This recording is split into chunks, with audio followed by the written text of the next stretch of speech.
Hello friends, तो मैं अभिजीत कुमार दुबे समृद्धि IAS के यूट्यूब चैनल पे आप सभी का स्वागत करता हूं, अभिनंदन करता हूं। दोस्तों, ये वीडियो बहुत ही इंपॉर्टेंट और महत्वपूर्ण है। अंतिम तक इस वीडियो को देखिएगा, क्योंकि मैं इसमें आपको बताने जा रहा हूं कि आप सेल्फ स्टडी कैसे अच्छा करेंगे। सेल्फ स्टडी आपका कैसे अच्छा होगा दोस्तों, है ना। सेल्फ स्टडी के लिए आप क्या करेंगे, किस प्रकार से करेंगे, और सेल्फ स्टडी में एनसीईआरटी को कैसे पढ़ना है और प्रैक्टिस सेट कहां से बनाना है, ये पीआरटी यानी कि 1 to 5 के लिए भी। उसके अलावे दोस्तों पीआरटी के लिए और पीजीटी के लिए इन सभी लेवल के यानी 1 to 5, 6 to 8, 9, 10 और 11, 12 सभी जो विद्यार्थी हैं हमारे, जो घर में बैठ करके तैयारी कर रहे हैं या करना चाह रहे हैं, तो सेल्फ स्टडी कैसे करें, ये लोगों का एक प्रश्न रहता है कि सब सेल्फ स्टडी कैसे करें। सेल्फ स्टडी के लिए और घर पे रह के पढ़ने के लिए मैं जो सबसे जरूरी चीज है, जो पढ़ाई से अलग चीज है, वो मैं आपको बताना चाहूंगा, वो है आत्म अनुशासन, सेल्फ डिसिप्लिन। सेल्फ डिसिप्लिन की अब अगर आप कहीं क्लास करते हैं तो आप रूटीन में बंधे हैं, कितना बजे आपको क्लास जाना है, क्लास में जाकर पढ़ाई करना है। लेकिन जब घर में बैठ के पढ़ रहे हैं तो आपके ऊपर कोई कंट्रोल नहीं है। तो ऐसा जब कोई बाहरी कंट्रोल नहीं है तो सेल्फ कंट्रोल बहुत आवश्यक हो जाता है कि आप सेल्फ कंट्रोल करें, यानी आत्मनियंत्रण करें। तो आत्मनियंत्रण यानी कि सेल्फ डिसिप्लिन। तो आपको एक डिसिप्लिन बनाना होगा कि आपको 8 घंटा रोज पढ़ना है। तो 8 घंटा रेगुलर पढ़ना है, तो ये आप खाए नहीं, पिए नहीं, कोई काम किए नहीं, कोई फर्क नहीं पड़ता। 8 घंटा पढ़ना है तो पढ़ना है। अब आपको उसमें क्या पढ़ना है, एनसीईआरटी। मैं कहूंगा कि आपके पास चूंकि 5 से 6 महीना है, तो सभी लेवल के लोगों के लिए, जो 1 to 5 के लिए पढ़ रहे हैं, 6 to 8 के लिए पढ़ रहे हैं, या 9, 10 या 11 to 12, सबको कहेंगे कि 6 to 12, 1 to 5 वाले लोग 6 to 10 तक ही कवर कर सकते हैं।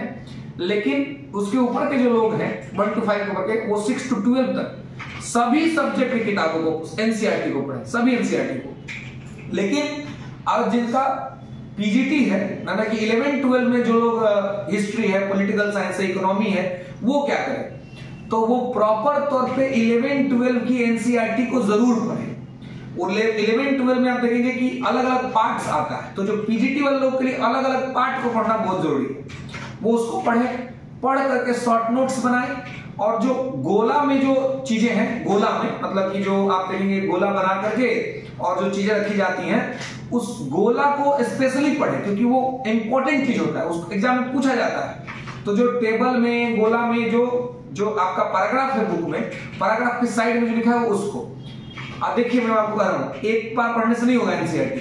कम से कम अगर आपको TR3 में सिलेक्ट होना है तो कम से कम 3 बार पढ़िए। आपके पास टाइम है, आपको ज्यादा लगेगा लेकिन जरूरी है, 3 बार पढ़िए। 3 बार पढ़िए और उसका एक शॉर्ट नोट्स बनाइए, पतला सा नोट। जितना पतला नोट्स होगा उतना ज्यादा आप रिवीजन कर पाइएगा। जितना मोटा होगा बोरिंग हो जाएगा, रिवीजन नहीं कर पाइएगा। तो शॉर्ट नोट्स, हर सब्जेक्ट का आप एक शॉर्ट नोट्स बनाइए, जीके जीएस के लिए। और आप जो है सो इसके लिए अपना जो प्रॉपर पेपर है उसके लिए भी एक शॉर्ट नोट्स बनाइए, है ना। जैसे हिस्ट्री है, पॉलिटिकल साइंस है, इकोनॉमी है, ज्योग्राफी है, कुछ भी है, तो उसका एक शॉर्ट नोट्स बनाइए दोस्तों। और शॉर्ट नोट्स बना करके उसको रेगुलर रिवीजन करिए, क्योंकि याद करना बहुत इंपॉर्टेंट है। बहुत से लोगों का रिजल्ट इसलिए नहीं हुआ है क्योंकि याद नहीं था। वो बोले सर हमको याद ही नहीं आया, है ना, पढ़ा हुआ चीज गलती कर दी।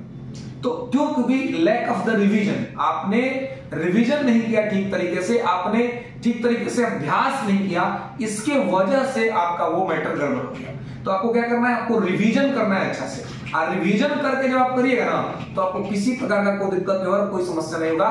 तो एक तो एनसीईआरटी के साथ एक प्रैक्टिस बुक किसी का भी ले लीजिए, प्रैक्टिस बुक, जिसमें आप क्वेश्चन प्रैक्टिस कर सके। क्योंकि एंड ऑफ द टाइम आपको एमसीक्यू ही सॉल्व करना है एग्जाम हॉल में। 24 अगस्त में एग्जाम का जो डेट, टेंटेटिव डेट जो है 24 अगस्त डेट है। तो ऐसे में आपको एमसीक्यू सॉल्व करना है। तो एमसीक्यू बढ़िया से सॉल्व करते रहिए, लगातार पढ़ते रहिए और सॉल्व करिए। कि पूरा पढ़ लेंगे तब सॉल्व करें, नहीं, क्वेश्चन सॉल्व करने का प्रोसेस साथ साथ चलना चाहिए। साथ पढ़िए और क्वेश्चन सॉल्व कीजिए, पढ़िए और क्वेश्चन सॉल्व करिए।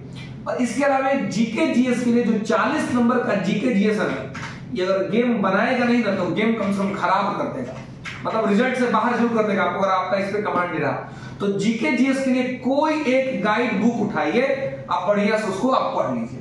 ठीक है दोस्तों, उम्मीद करते हैं ये इंफॉर्मेशन आपको अच्छा लगा होगा और ये दोस्तों सेशन को और भी लोगों के साथ आप शेयर करिए इस वीडियो को, चैनल को सब्सक्राइब करिए, लाइक करिए, क्योंकि जल्द ही हम इसमें आपको एकेडमिक चीजें भी उपलब्ध कराने वाले हैं दोस्तों और महत्वपूर्ण टॉपिक्स को मैं यहाँ पे आपको बताऊंगा।